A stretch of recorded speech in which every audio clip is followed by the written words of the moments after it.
Permítanme poder proyectar.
Eh,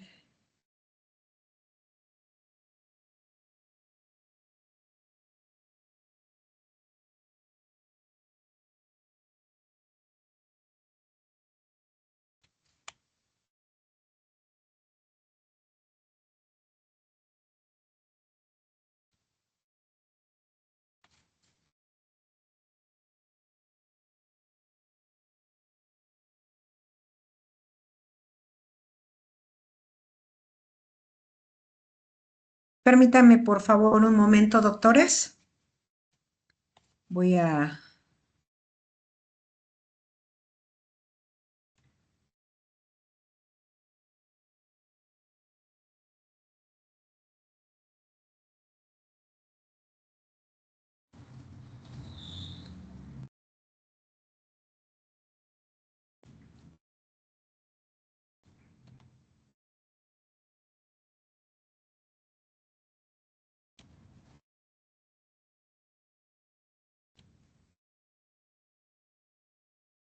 ¿Ven alguna presentación, doctores? No, ¿verdad? No, doctora, estamos No, viendo lo doctora. que No, usted doctora. está viendo en la llamada. Ajá, ok. A ver, permítanme, no sé por qué no se ve. A ver, compartir.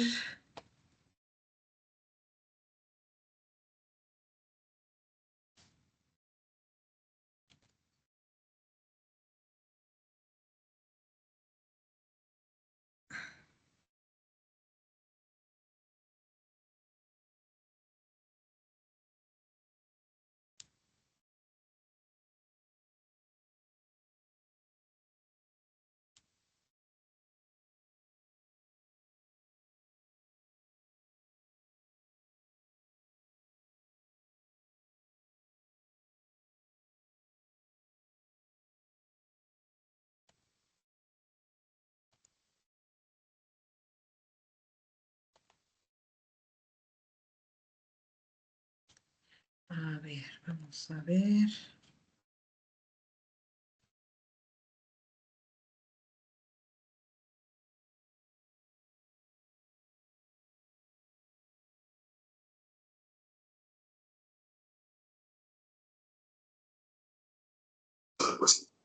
Ya se ve su presentación, doc.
Tiene su micrófono desactivado, doc.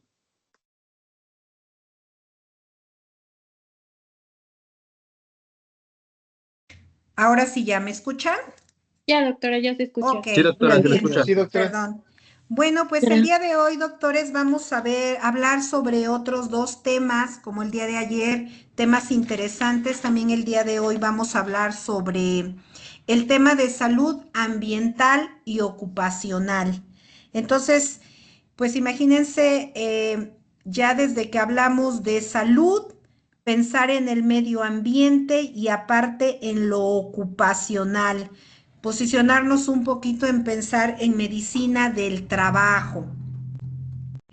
Vamos a tener un orden y bueno, partiendo de que la salud es uno de los desafíos que siempre hemos tenido, siempre hemos enfrentado, bueno, pues en la actualidad los problemas de salud ambiental ocupacional, pues son unos de los temas que ha traído mayor atención recientemente, dado pues que el ser humano con fin de ganarse la vida se pasa largos periodos de tiempo en sus entornos laborales, sin olvidar que nosotros también podemos estar dentro de ese entorno laboral como personal de salud. Eso también nosotros pasamos a formar parte de ese entorno y de esas personas. Hablamos empleados, obreros que están dentro de fábricas, que están desarrollando una actividad de trabajo de las diferentes áreas industriales, automotrices, de todo del área médica que estamos dentro de este entorno laboral. Su objetivo de esta salud ambiental y ocupacional pues es identificar, controlar los riesgos que afectan la salud en los espacios de trabajo y en el medio ambiente, doctores. Entonces, pues la salud ambiental es una disciplina que se ha reconocido como una de las áreas claves de la salud pública en el marco de las funciones esenciales de salud pública recientemente renovadas. Ya se integra esta como una de las funciones esenciales de la salud pública, la salud ambiental y ocupacional. Estas funciones esenciales, que son 11, recientemente renovadas por la Organización Panamericana de la Salud y la Organización Mundial de la Salud.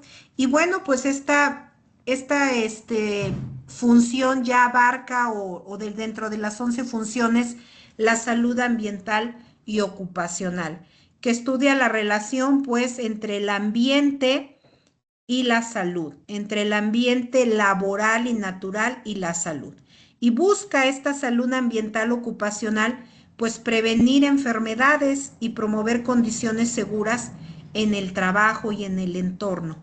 Y yo sé que ustedes ahorita ya están imaginándose como qué tipo de enfermedades dentro del área laboral. Y bueno, pues tiene objetivos principales esta salud ocupacional y ambiental. Y es pues prevenir enfermedades y accidentes laborales, promover ambientes de trabajo seguros y salubles, controlar riesgos físicos, químicos, biológicos y ergonómicos, proteger el medio ambiente de los impactos del trabajo y mejorar la calidad de vida de los trabajos. Yo sé que ustedes probablemente no han visitado alguna fábrica, alguna empresa.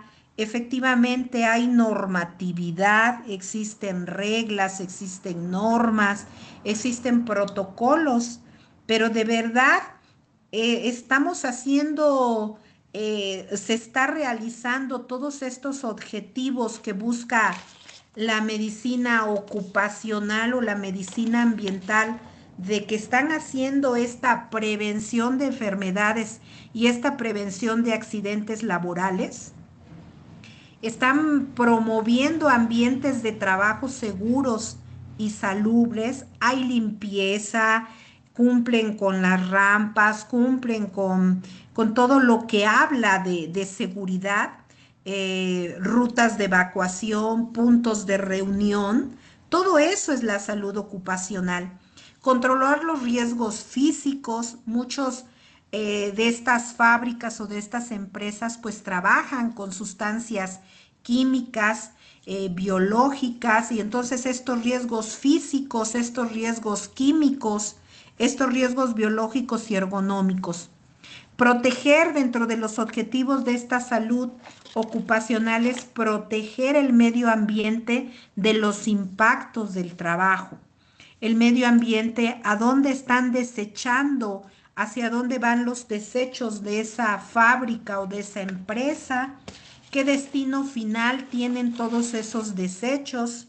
Y entonces, pues también esta medicina o esta salud ambiental ocupacional, pues se trata pues dentro de sus objetivos proteger el medio ambiente de los impactos de trabajo y principalmente mejorar la calidad de vida de los trabajadores.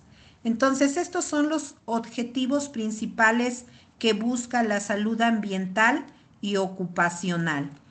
Proteger y promover la salud de las personas en su ambiente laboral y ambiental, evaluar y controlar los factores del entorno que pueden afectar la salud y contribuir en el bienestar físico, mental y social de los trabajadores.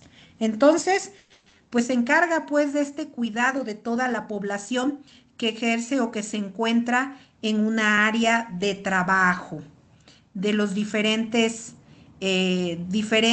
ambientes. Y entonces, las áreas de acción de la salud ambiental ocupacional tenemos el higiene industrial, la seguridad en el trabajo, la ergonomía, la medicina del trabajo y la salud ambiental.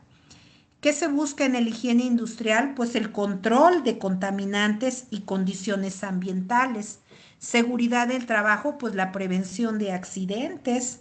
En la ergonomía, pues la adaptación del trabajo al ser humano, que se encuentren en unas áreas ergonómicas donde puedan tener, pues desde cuántos, incluso nosotros como la área de la salud, cuando ustedes que pasaron por un servicio social, cuántos de ustedes estaban en una área pues correcta, en donde tenían su escritorio, su silla secretarial, para poder estar en un ambiente pues ergonómico. ¿Cuántos estuvimos? No, pues el médico pasante, él pues no le damos escritorio, solo una sillita ahí en el rincón. Pues eso no es algo ergonómico, eso no estar en unas condiciones favorables para poder desarrollar el trabajo, que en este caso usted pues dar la consulta o para lo que se les asignaba dentro de su servicio social. Y eso busca pues en estas áreas la ergonomía, la salud ocupacional, la salud ambiental, el cuidado del aire, del agua, del suelo en zonas laborales. Entonces, transportarnos pues a esta manera de cómo nuestros trabajadores están ejerciendo su actividad, su entorno laboral. Entonces, los distintos agentes higiénicos, doctores, que es posible encontrar en los diferentes puestos de trabajo y actividades laborales, se clasifican, pues, de acuerdo con su naturaleza, en agentes físicos, en agentes químicos y en agentes biológicos. Y bueno, pues se estima que el 24% de la carga de enfermedad mundial, pues es generada por estos factores, por factores físicos, por factores químicos y por factores biológicos. Y 23% de todas las muertes pueden atribuirse a factores ambientales. Entonces no hay que dejar de pensar en toda esta salud ambiental y ocupacional. Estos factores son los que más incidencia tienen sobre la salud ambiental y laboral y se encuentran pues el aire, el agua, los alimentos, los cosméticos, los detergentes, que pues estos entran en nuestro organismo a través del sistema pues respiratorio, sistema digestivo o contacto directo con nuestras mucosas. Y bueno, pueden estos provocar entonces problemas de salud, el mercurio, el plomo, todas estas sustancias químicas que pueden entonces hacer o provocar daños a la salud de nuestra población y a la salud de nuestros trabajadores. ¿Ok? Tenemos factores biológicos como las plantas, los microorganismos, bacterias, virus, hongos, alergenos, estos que en la mayoría son casos que no se pueden controlar y que influyen en un porcentaje, en un 20% en el estado de salud general. Cuando hablamos de virus, claro que por supuesto que nuestros pacientes, nuestros trabajadores, nuestros empleados, los obreros, pues se enferman, ¿sí? Es por eso que demandan consulta en aquellas instituciones, por ejemplo, el IMSS, que atiende mucha población trabajadora y que acuden para su incapacidad, pero son pacientes que demandan o trabajadores que demandan consulta por algún sentir, por algún problema de salud. Y si están en contacto con estos factores biológicos, pues por supuesto que van a tener alguna dolencia si no existe la protección, si no se respetan las reglas, si no llevan el equipo de protección correcto, pues vamos a estar teniendo entonces problemas. También existen factores sociales y factores conductuales. Y dentro de los factores sociales, pues son aquellos que podemos experimentar debido a situaciones y experiencias que nos afectan de manera psicológica y física.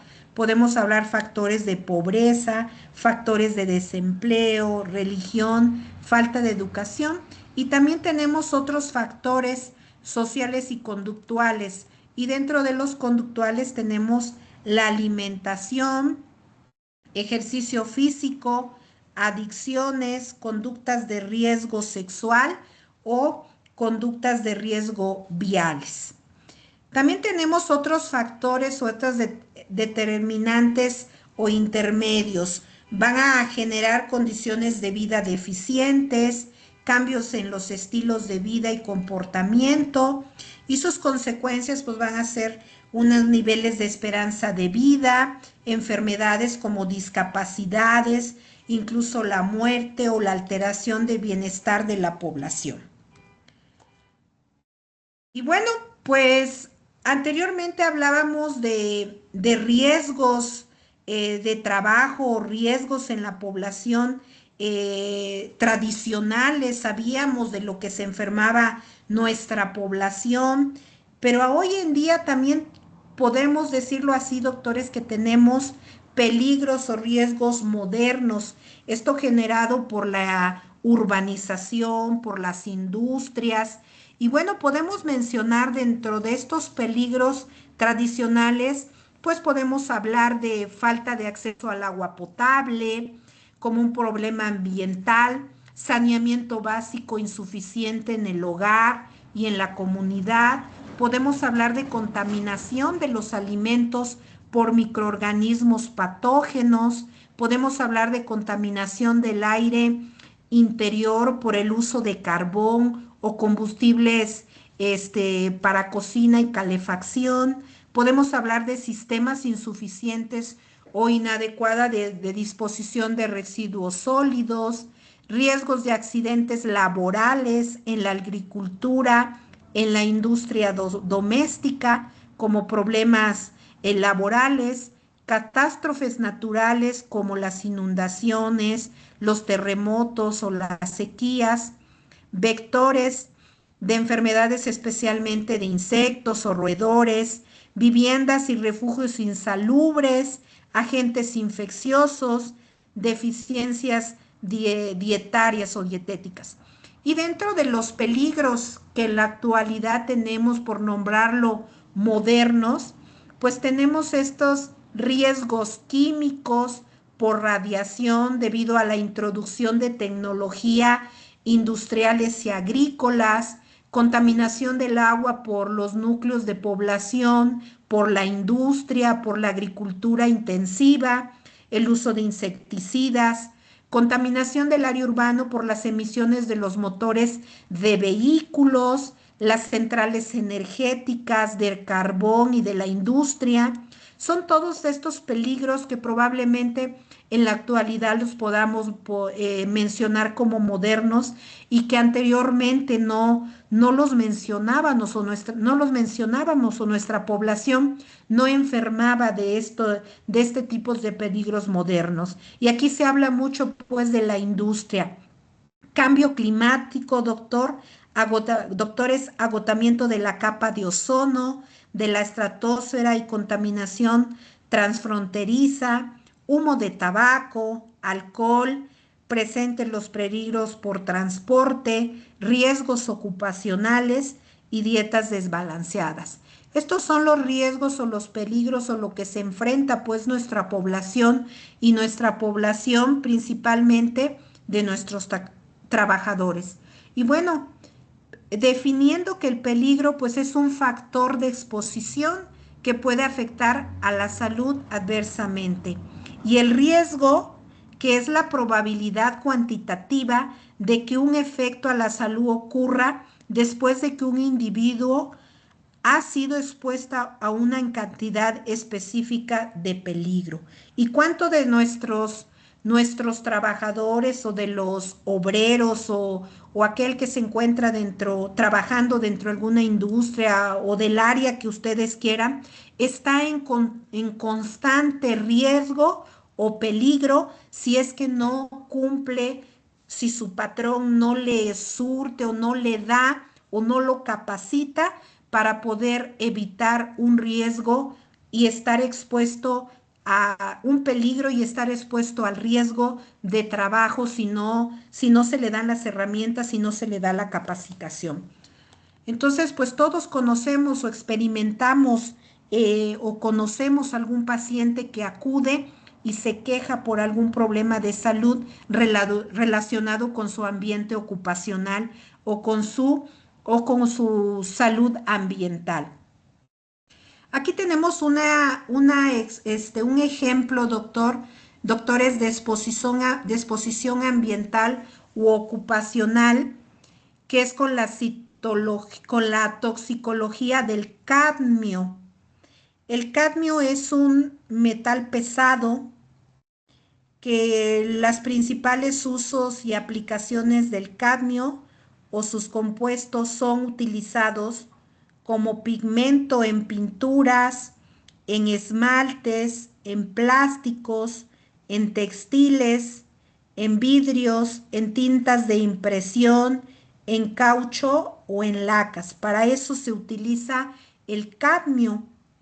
Y entonces este ejemplo que les quiero presentar es que desde el inicio de la era industrial y especialmente después de la Segunda Guerra Mundial, el hombre vive expuesto pues cada vez a más contaminantes y ha enfrentado grandes desastres ambientales como por ejemplo Chernobyl y grandes desastres ambientales como Minamata y Bhopal.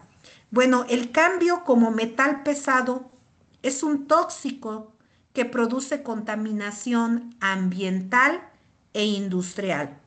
Y en el ser humano, pues causa alteraciones a nivel enzimático, a nivel renal, a nivel respiratorio, a nivel digestivo, con el agravante de tener una vida media, pues muy limitada. Bueno, para enfrentar este problema, pues deberíamos hacer pues grandes acciones, doctores. Aquí habla de un inventario de las principales fuentes de contaminación industrial en metalurgia principalmente, para que nosotros podamos fiscalizar a estas empresas que se dedican pues a manejar este metal pesado que es el cadmio. Y bueno, de otro lado es necesario pues proteger al trabajador aplicando los criterios de valores límites, umbrales del cadmio e indicadores biológicos de exposición acordes al actual estado del conocimiento. Entonces, este ejemplo quise mostrárselos porque a qué tanto estamos expuestos nosotros como ambiente ocupacional, a qué tanto están expuestos nuestros trabajadores dependiendo el área donde se encuentren y que la exposición o el riesgo, pues si es constante, tanto para la población y como el trabajador, pues nomás con el cadmio vamos a estar teniendo alteraciones en el tema renal, en el tema respiratorio, en el tema digestivo. Y entonces es un material pesado que está muy presente, pues, y que existen empresas que lo manipulan y que entonces, pues, nuestros trabajadores están expuestos y no se llevan pues, las reglas, el equipo necesario, el riesgo de exposición, pues será constante. Y entonces tendremos problemas de salud. Tenemos otros riesgos laborales, doctores, por ejemplo, aquí riesgos laborales en trabajadores latinoamericanos del sector agrícola. Y también se hace una revisión.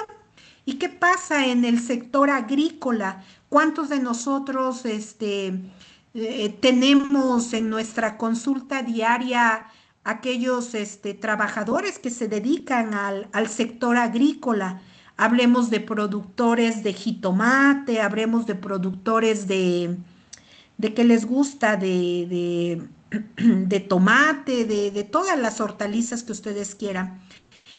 Hablemos de todo este tipo de trabajadores que están expuestos, pues, en su día a día a enfermedades laborales de su área.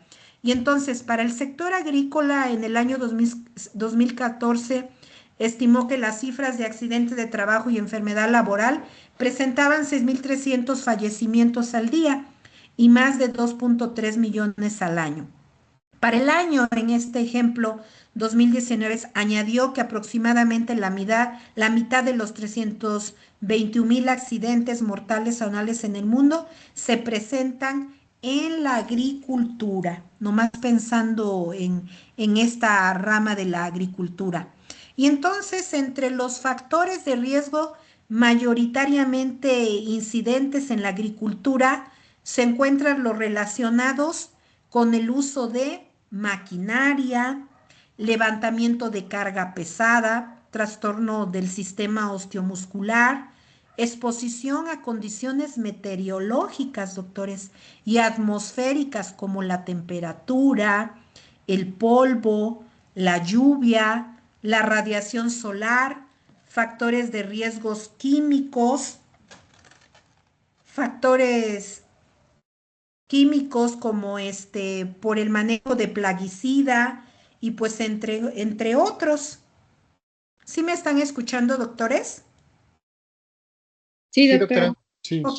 Sí, doctora. Sin embargo, gracias. Sin embargo, pues emerge pues la importancia de generar procesos de identificación de nuevos riesgos en el lugar de trabajo y pues abordar, doctores, nosotras estas enfermedades ocupacionales relacionadas como por ejemplo con el aspecto también psicosocial, los cuales son menos reconocidas en este contexto. Pero ¿cuántos de nosotros no tenemos en nuestra consulta este tipo de trabajadores que se dedican, pues, de acuerdo a nuestra región, doctores, a la agricultura?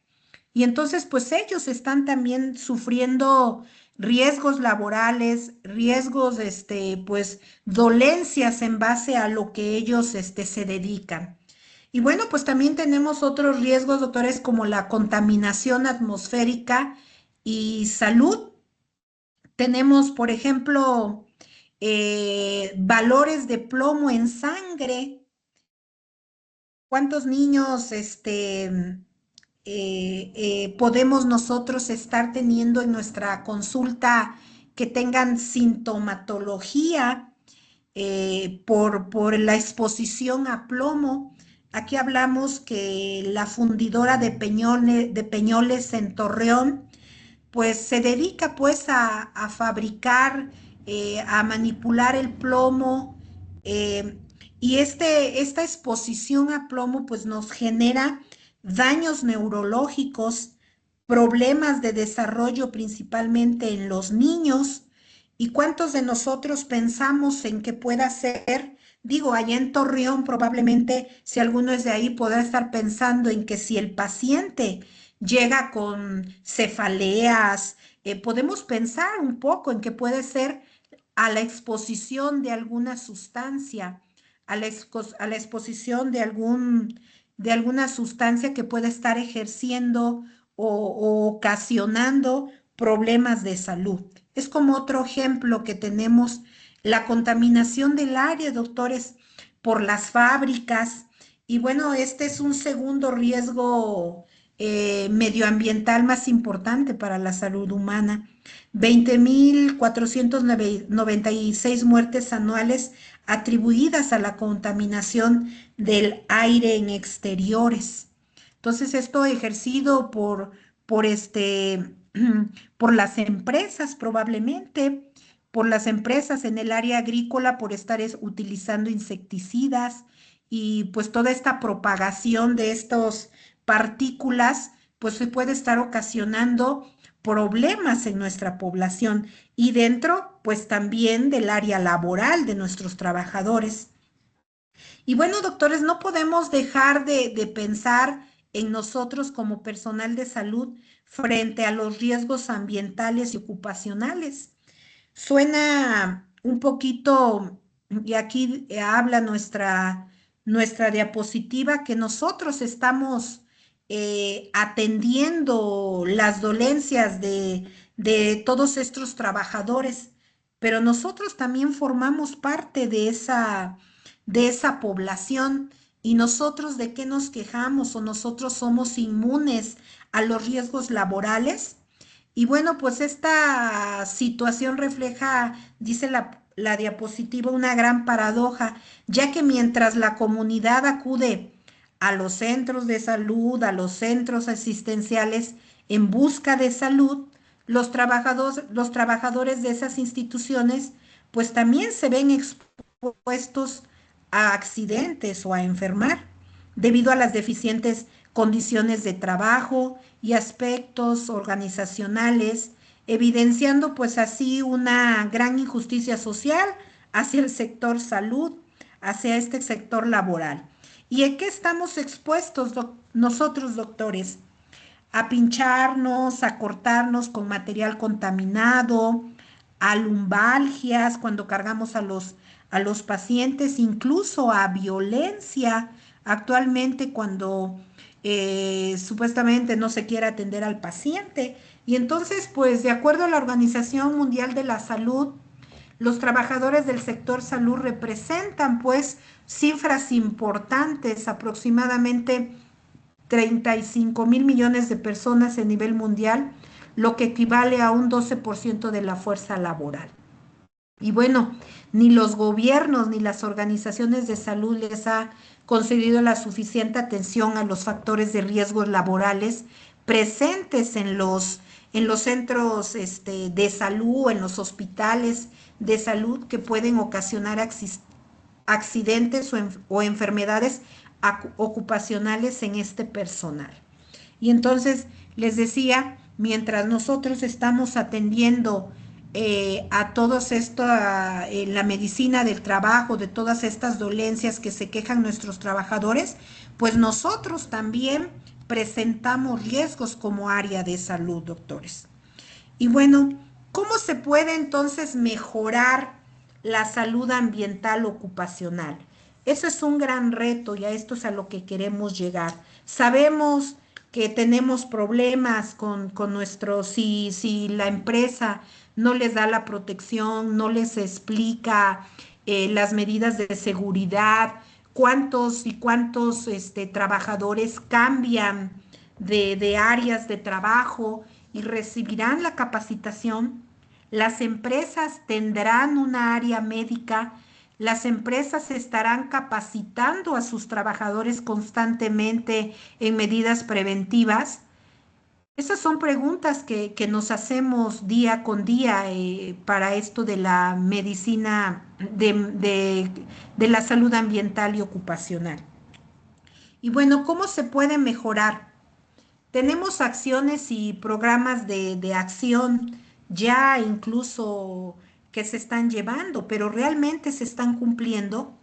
Identificación y evaluación de riesgos. Realizar un proceso continuo para identificar los peligros en el entorno laboral, evaluar los riesgos asociados, identificación de peligros y evaluación de riesgo. Realmente se estará haciendo en las empresas. Implementación de medidas preventivas y de control.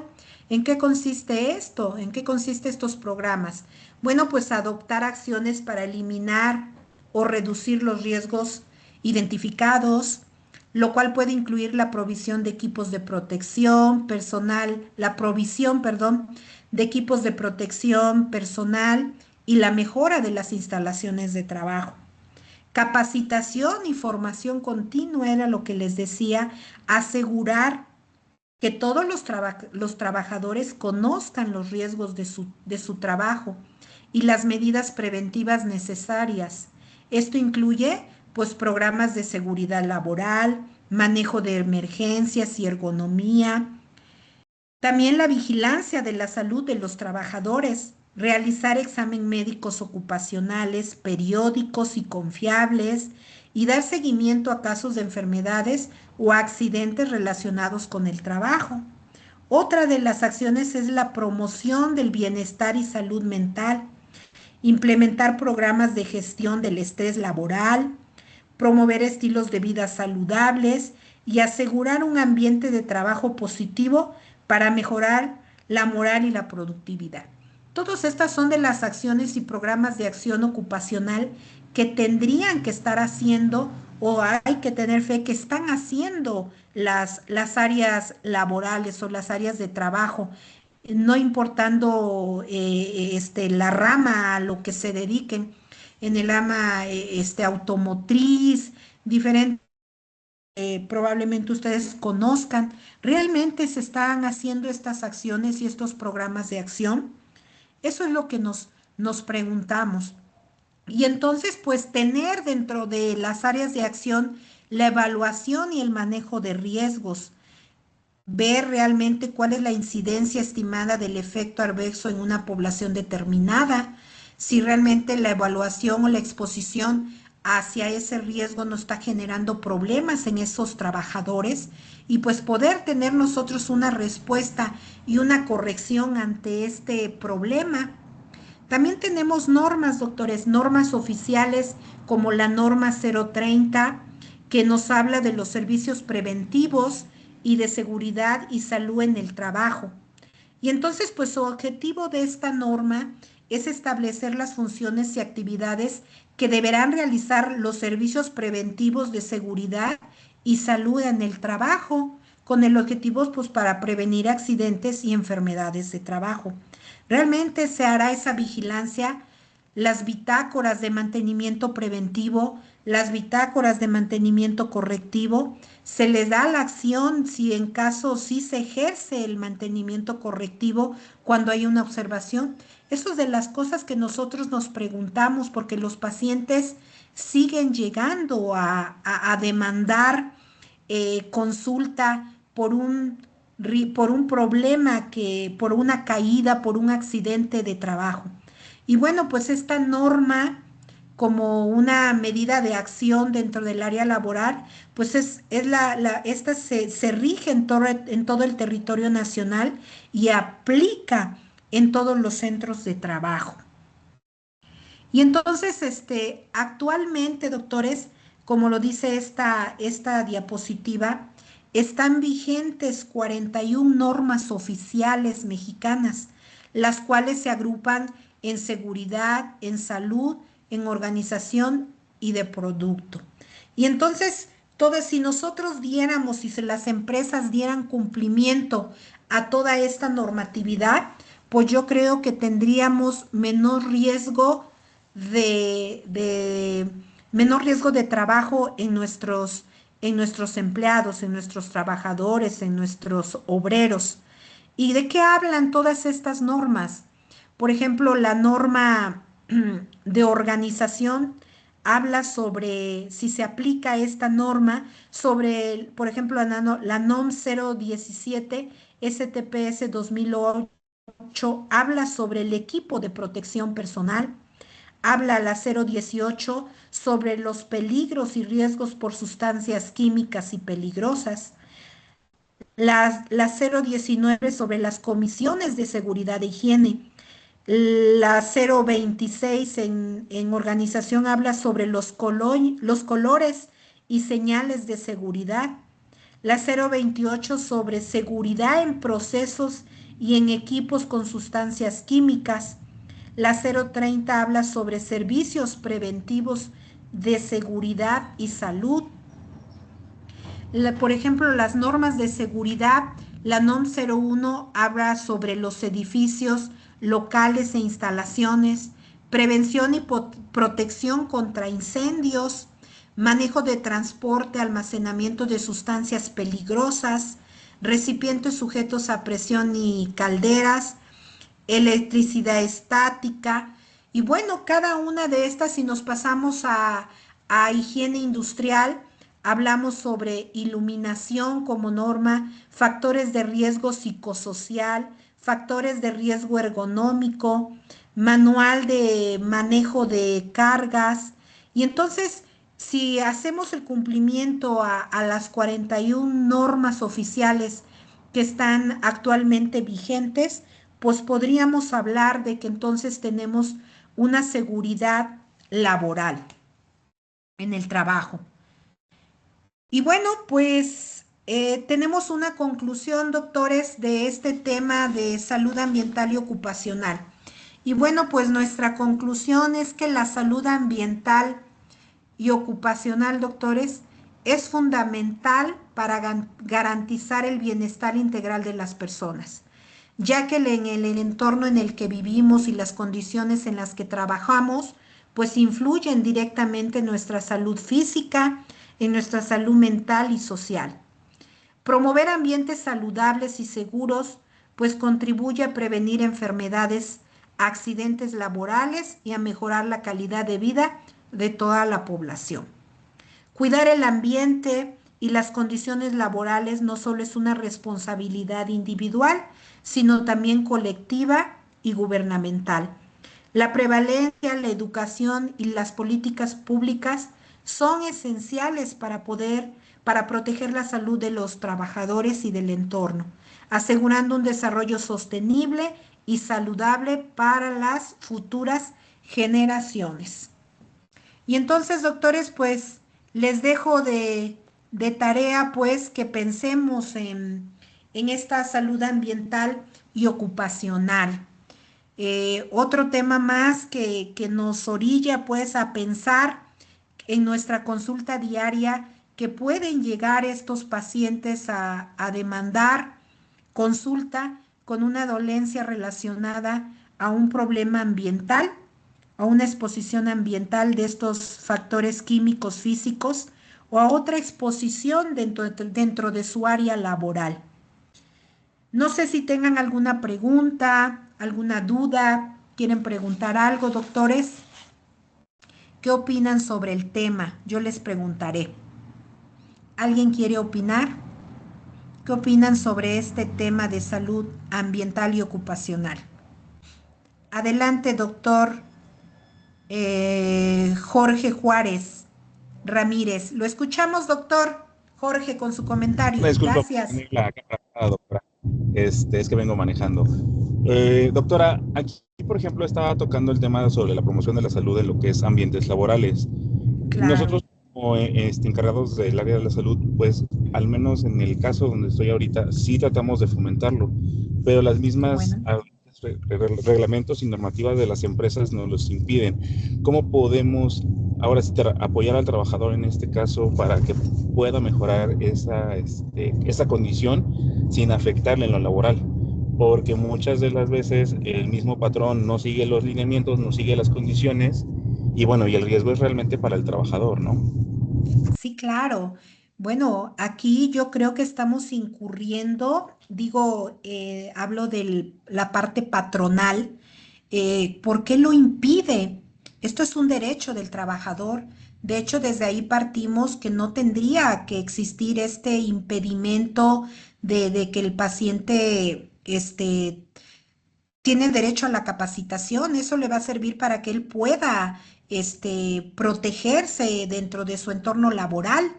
Y parte de que tienen una área médica en esta empresa que tú estás, pues parte de las funciones es precisamente estar informando al paciente. Y si el paciente tú lo detectas con un problema, pues es un derecho que tenga que acudir a ti para que pueda ser orientado, y si el riesgo es una exposición constante, pues tú puedas dictaminar, doctora, hacia el patrón, que pues este paciente está presentando cierto riesgo de trabajo. Pues entonces tendría que actuarse de una manera correcta, de moverlo de área, de darle mejor protección, de exponerlo menos, pues tomar la medida necesaria para que el paciente, para que el trabajador pues pueda tener un mejor entorno y una mejor salud, doctor. Es un derecho, no se tiene que negar. Muy bien. Muchas Sí, doctor. ¿Alguna otra pregunta, doctores? ¿Algo que quieran preguntar? Creo que no. Bueno, pues vamos a dar 2 minutos, 3 minutos para poder pasar a nuestro siguiente tema. Si me permiten, doctores, para poder cargar mi otra presentación. En un momento estoy con ustedes. Gracias, doctores. Gracias, doctora. Sí, permítanme tantito. A usted muchas gracias, doctora. Gracias.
Bueno, doctores, ¿me escuchan? Sí, doctora. Sí, Sí, doctora, sí sí. la escuchamos. Muy Sí, bien. doctora. Gracias. Sí, Vamos a continuar para que podamos avanzar. Este, Vamos a cambiar de tema, doctores. Vamos a hablar hoy sobre el siguiente tema, que es medicina basada en evidencias. Entonces, quiero que nos vayamos ahora a pensar en la medicina basada en evidencias. Yo creo que ustedes conocen las guías de práctica clínica, que nace de aquí de la medicina basada en evidencia. Y bueno, pues vamos a platicar. Creo que hoy en día mucho, parte de la historia, bueno, de los avances que hemos tenido, pues es la medicina basada en evidencias. Y entonces, ¿qué es la medicina basada en evidencia, doctores? Bueno, pues esto se define como el uso consciente, explícito y juicioso de la mejor evidencia científica disponible para tomar decisiones sobre los pacientes. Entonces, esa es la medicina basada en evidencias. El uso consciente, explícito y juicioso de la mejor evidencia científica, doctores, disponible. Y bueno, la cronología de cómo nace la medicina basada en evidencia, pues bueno, antes la medicina basada en evidencias, las decisiones clínicas se basaban principalmente en experiencias del médico, la práctica tradicional, en opiniones de figuras de autoridad, costumbres locales y teorías antiguas sin una evidencia sólida, información dispersa y sin control de calidad. Así se manejaba, o así se tomaban las decisiones clínicas, doctores, basado en eso, y así mucho tiempo lo estuvimos haciendo. Esto generaba pues variabilidad en la atención médica. Unos decían yo opero de cabeza, yo prefiero parados, yo prefiero sentados. No había una evidencia del éxito de sus teorías. Y entonces esto generaba pues una variabilidad en la atención médica, en tratamientos poco efectivos e incluso perjudiciales. Y entonces, pues hasta mediados del siglo XX, menos del 20% de los tratamientos médicos tenían un respaldo científico. Y bueno, pues en 1972, Archie Cochane introdujo la idea de ensayos clínicos aleatorizados como herramienta clave para generar evidencia. Y entonces este señor Archie es considerado el padre de la medicina basada en evidencia. En 1980, la Universidad de Canadá, un grupo de médicos y epidemiólogos comenzó a desarrollar una metodología para usar la investigación científica en la práctica clínica. En 1991, el término de medicina basada en evidencia se usó formalmente por primera vez en publicaciones científicas. Y en 1992 se publica, doctores, el artículo de medicina basada en evidencias. Este artículo pues dio reconocimiento mundial al concepto de medicina basada en evidencia. Y así es la cronología hasta llegar a la actualidad. En 1995 al 2000, la medicina basada en evidencia se incorporó en programas ya académicos de medicina en Europa, en Estados Unidos y en Canadá. Y la Organización Mundial de la Salud promueve pues su uso a nivel global. En el 2004 se creó el Centro Nacional de Excelencia Tecnología en Salud, que es el CENETEC, que su función principal es desarrollar y coordinar las guías de práctica clínica. El CENETEC, el Centro Nacional de Excelencia Tecnológica en Salud. Y entonces, En el 2007 se lanza el Programa Nacional de las guías de práctica clínica con el fin de estandarizar la atención médica en todo México. Y en la actualidad, doctores, las instituciones como el IMSS, el ISSSTE, la Secretaría de Salud y hospitales universitarios participan activamente en su elaboración. Estas guías abarcan desde enfermedades crónicas como diabetes hasta atención obstétrica y emergencias como COVID. Así nace la medicina basada en evidencias y nuestras guías de práctica clínica, doctores.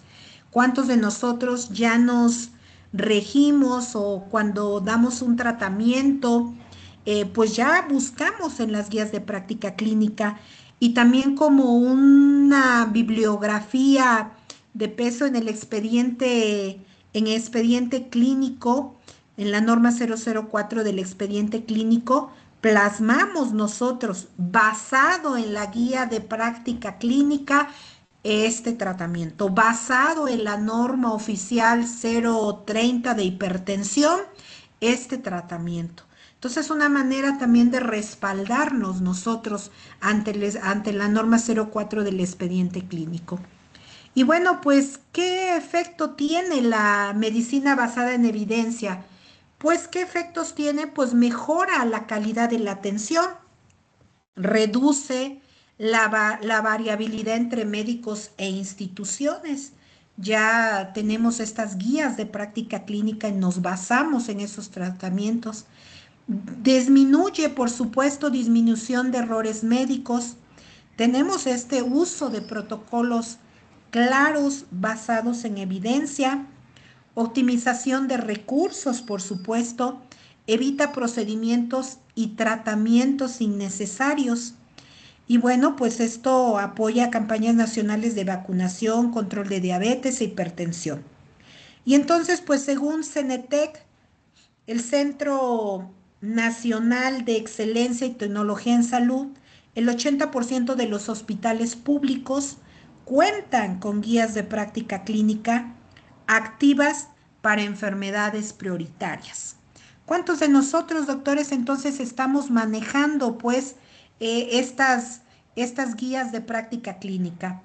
Por ejemplo, en COVID, uso de evidencia para protocolos nacionales durante la pandemia, para atención obstétrica, las guías para disminuir mortalidad materna e infantil, la prevención de diabetes mellitus,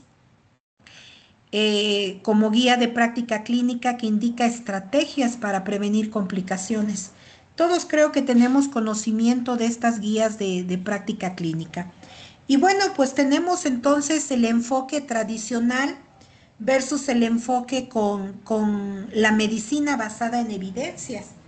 Y bueno, aquí ponemos este ejemplo de cómo se da, pues, o cómo tradicionalmente nosotros tratábamos a nuestros pacientes y en la actualidad con un enfoque con medicina basada en evidencias.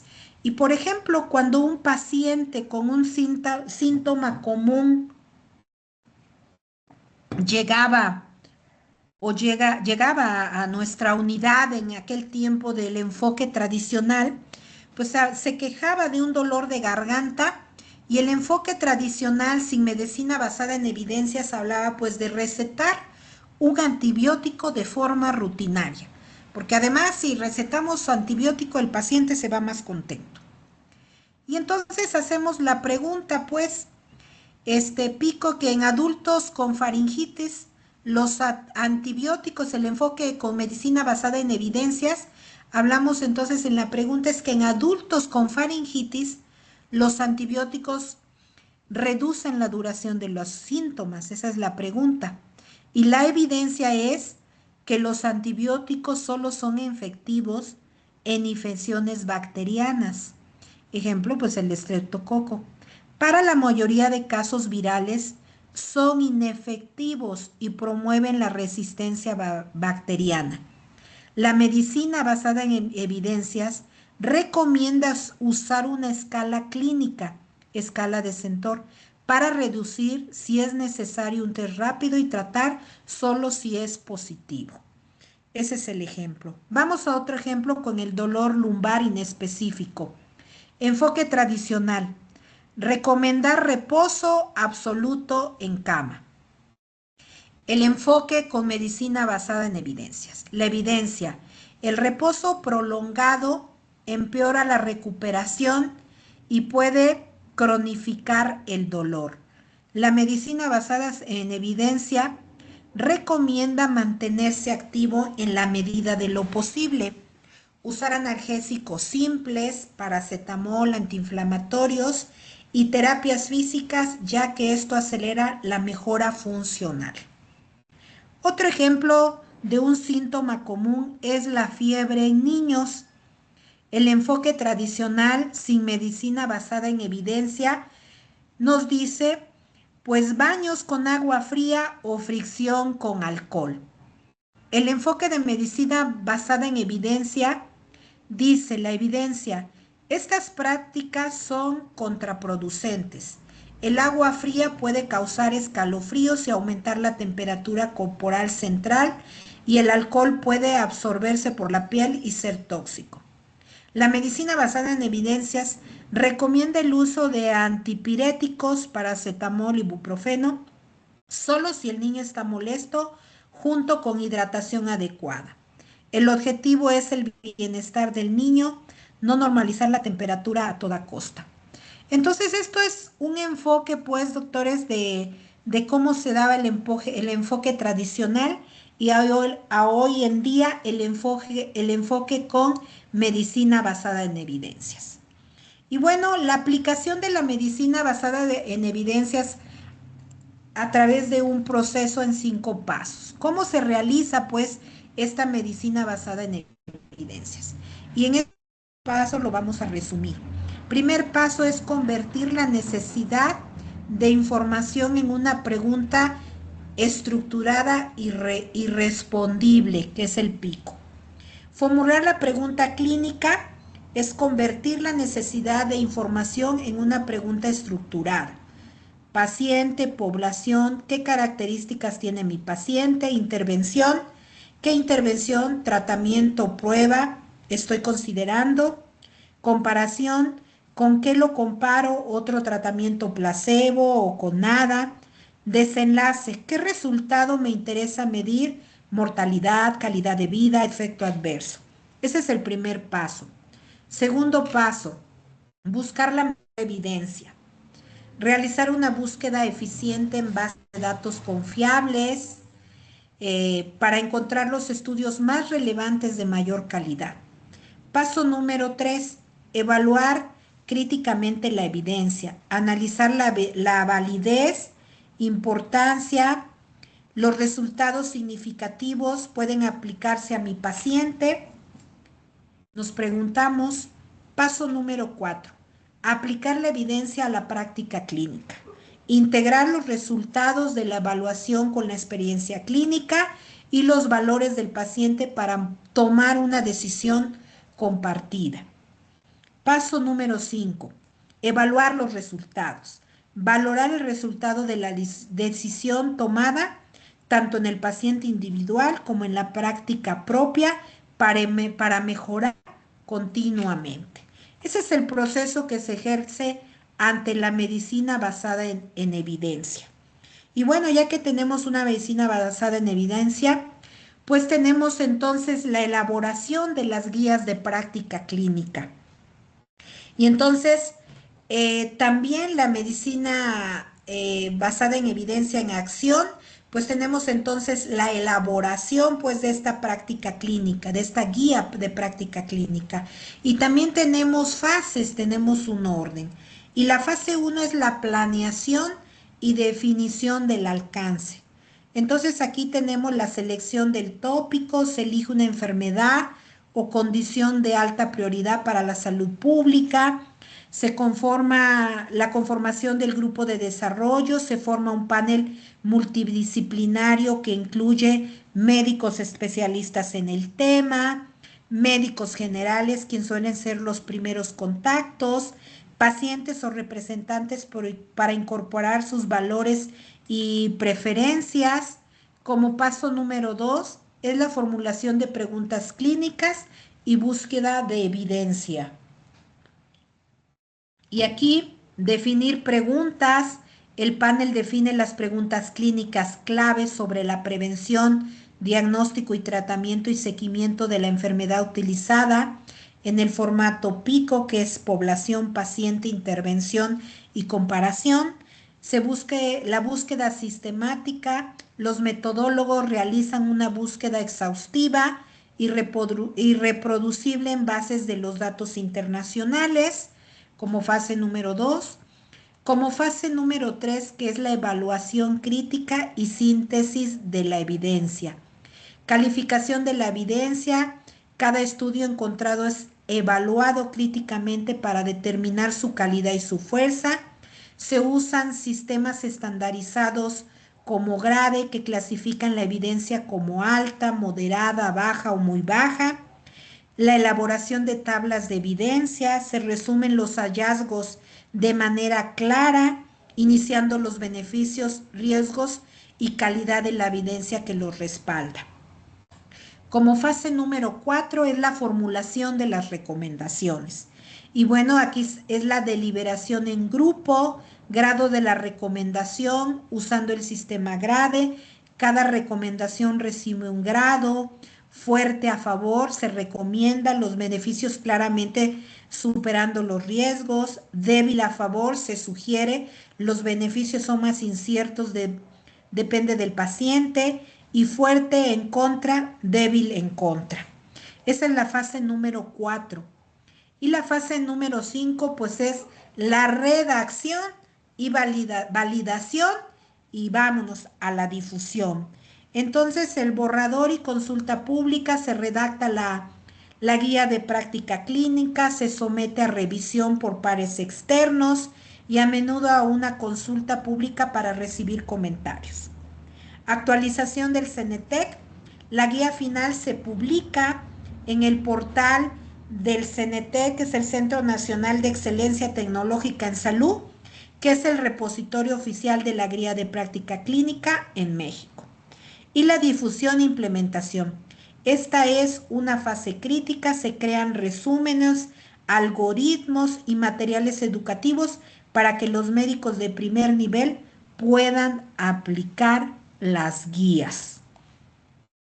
Y la fase 6, que es las guías de práctica clínica, no son estáticas. Se establece una fecha de revisión cada 5 años para incorporar nueva evidencia científica que pueda surgir. Entonces, doctores, pues imagínense toda esta parte de fases para poder crear una medicina basada en evidencias, una guía de práctica clínica que nosotros en la actualidad pues ya corremos a las guías de práctica clínica, pero hoy sabemos cómo es el desarrollo para tener en nuestras manos una guía de práctica clínica. Y además, ese es el mensaje, que cada 5 años se está actualizando. Entonces, pues estamos obligados pues a estar actualizados en las guías de práctica clínica. Y entonces, mejoras en la práctica clínica, pues ¿qué nos ayuda a mejorar las guías de práctica clínica en nuestra práctica médica diaria? Pues mejorar la calidad en la atención, impulsa a los médicos a usar tratamientos y diagnósticos que han demostrado ser pues más efectivos en estudios rigurosos, porque ya comprobamos que pues es una serie de fases que lleva. Reducción de la variabilidad injustificada. Con la creación de las guías de práctica clínica y protocolos basados en evidencia, se estandariza la atención, asegurando el mejor cuidado disponible. Impulso a la investigación clínica. Incentiva, pues, a realizar estudios clínicos rigurosos. Fortalecimiento del juicio clínico. Integración de la experiencia clínica individual con la mejor evidencia externa disponible y los valores y preferencias del paciente. Uso eficiente de recursos. Al basar las decisiones en evidencia de efectividad, optimiza los recursos sanitarios, evitando procedimientos y tratamientos que no ofrecen un beneficio real. Sistemas más sostenible y eficiente. Mejoras en la práctica clínica. Limitación, o qué más bien barreras podemos presentar. La limitación de la evidencia. No siempre existe evidencia de alta calidad para cada situación clínica. Para casos raros o poblaciones específicas, a menudo excluidas en ensayos clínicos. Falta de individualización. La evidencia de un grupo grande de pacientes puede no ser aplicable a un individuo particular. Brecha entre el conocimiento y la práctica. A pesar de la disponibilidad de evidencia, su implementación en la práctica diaria puede ser un desafío debido a la falta de tiempo de recursos. Crítica. Deshumanización, la medicina al enfocarse en datos estadísticos. Bueno, eso sí, siempre la clínica es importante. Y bueno, doctores, pues tenemos una conclusión. La medicina basada en evidencia, pues es una herramienta esencial para la práctica médica moderna. Garantiza que las decisiones de atención médica sean informadas, transparentes y centradas en el paciente. Al integrar la mejor evidencia disponible con el juicio clínico y los valores del paciente, busca mejorar la calidad y seguridad de la atención sanitaria, promoviendo una medicina más efectiva y más eficiente. No es una limitación, sino una guía para una práctica más reflexiva y ética. Muchas gracias. Pues esa es la medicina basada en evidencia, doctores. Conocían el tema, conocían la importancia, sabían ustedes cómo se realiza esta medicina basada en evidencias y por supuesto las guías de práctica clínica.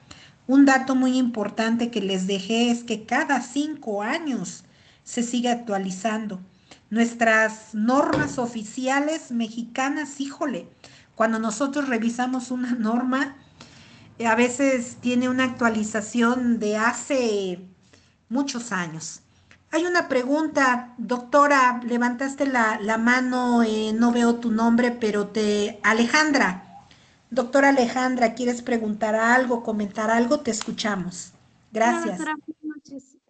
Sí, nada más para preguntar, bueno, ahorita en el tema comentaba usted de las guías CENETEC, pero últimamente, bueno, creo que desapareció ya, bueno, el enlace que te lleva a eso, al catálogo maestro de las guías de práctica clínica, ya desapareció, me parece que se actualizó, y mi duda es que si ya no se pueden encontrar, porque creo que eran las más actualizadas hasta el 2020, me parece que tenían esa fecha.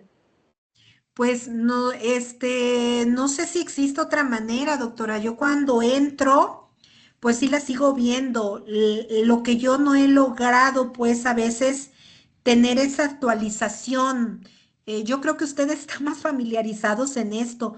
Yo a veces cuando busco una actualización más, valga la redundancia, más actual, a veces sí me crea un poco de problema. Sí, no sé si pueda resolver tu duda, pero creo que estamos teniendo el mismo problema. Así es, doctora Alejandra. Sí. Gracias, doctora. ¿Alguien más tiene otra pregunta, doctores? Pues ahí les dejamos de tarea. Se habló muy bonito de la medicina basada en evidencia como herramientas que podemos utilizar. Sin embargo, pues también se dejaron puntos importantes. La clínica es elemental, doctores. Yo sé que ustedes hacen sus propios tratamientos, les va mejor en ciertas combinaciones y pues si ustedes quieren plasmar, hacer investigación y eso, pues podemos ser partícipes de estas guías de práctica clínica. No sé si tengan alguna otra pregunta y si ya no hay preguntas, pues yo les agradezco su atención. Les dejo todos estos 4 temas que los pongan sobre su escritorio, siempre pensar en nuestros pacientes, en que pueden estar teniendo alguna dolencia relacionada pues a lo que hablamos anteriormente, a la salud ambiental ocupacional. Y pues apoyarnos de estas herramientas, si ustedes lo consideran así. Muchas gracias y buenas noches. No sé si hay otra indicación, doctora, coordinadora, y si no es así, bueno, pues yo los dejo y que tengan excelente noche, doctores. Muchas gracias por su atención. Gracias, doctora. Gracias, doctora Dulce. Gracias, doctora. Adiós, Buenas gracias. Buenas noches. Gracias por su participación. Gracias, muy amable. Gracias, doctora. Adiós, doctora, buenas noches. Adiós, buenas noches. Gracias.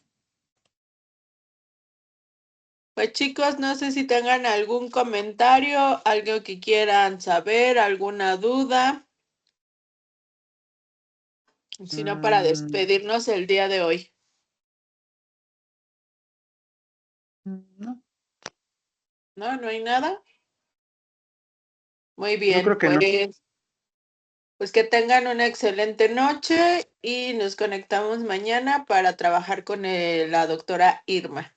Bonita noche a todos, que descansen. Bueno, doctora. Gracias, Gracias, doctora. Pati. Buenas noches. Descansa. Pati, ¿ya pasamos lista? Voy a pasar ahorita. Aún no pasan. Ok, entonces para que pongan atención, por favor, y ya para que después puedan salir. Por favor, Fati, gracias. Gracias, doctora. Hola, compañeros, les voy a pasar lista. Aguilar Juan. Buenas noches, doctora. Presente. Hola. Alvarado Brenda. Presente. Aparicio Guadalupe. Presente. Arisa Frida. Arisa. Presente. Presente. ¿Me escuché? Presente. Sí, te escuché. Bravo Andrea. Presente. Cadena Paola. Buenas noches, doctora. Presente. Buenas noches. Celis Eugenia. Buenas noches, doctora. Presente. ¿Sí se ve mi cámara? Cruz Pedro. Hola, buenas noches, presente. Cruz Abigail. Presente, buenas noches. Díaz Guadalupe. Díaz Guadalupe. Presente. Domínguez Luis.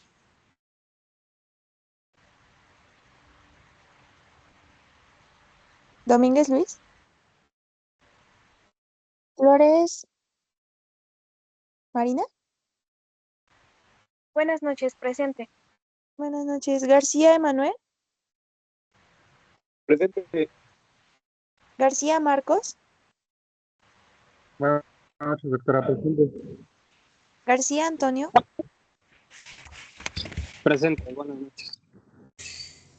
González Eduardo. Presente, presente.